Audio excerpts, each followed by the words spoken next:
रुको जरा, सबर करो। सो हे गाइज, कैसे हो आप लोग। उम्मीद करता हूँ कि आप लोग बहुत ही बढ़िया और मस्त होंगे।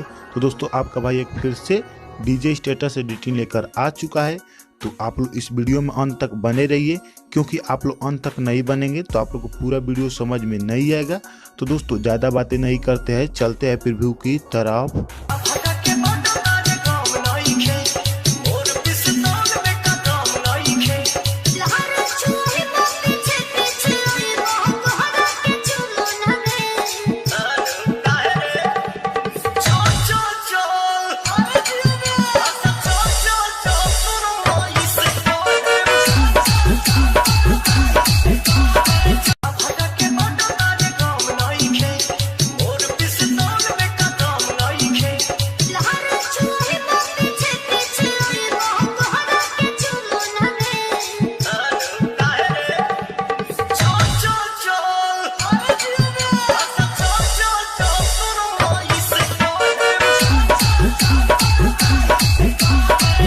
एक तो लाइक और शेयर ठोक दीजिए, महाकाल का दबा के लाइक और शेयर ठोक दीजिए, 5000 लौटे दिख जाना चाहिए।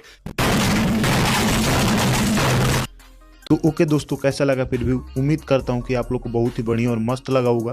तो दोस्तों, वीडियो अच्छा लगा होगा तो लाइक शेयर कमेंट और सब्सक्राइब भी कर देना, और साथ में बेल आइकन भी दबा देना, ताकि मैं ऐसा न्यू डीजे स्टेटस बनाऊँ तो सबसे पहले आप तक नोटिफिकेशन पहुँचे। तो दोस्तों, आप लोग कमेंट जरूर करना। दोस्तों, आप लोग जिस सॉन्ग को हमसे डीजे स्टेटस बनवाना चाहते हैं उस सॉन्ग को आप लोग कमेंट जरूर करना। दोस्तों, आप लोग को जो भी प्रॉब्लम हो रहा है प्रोजेक्ट डाउनलोड करने में, आप लोग कमेंट करिएगा। तो दोस्तों, ज़्यादा बातें नहीं करते हैं, चलते हैं वीडियो की तरफ।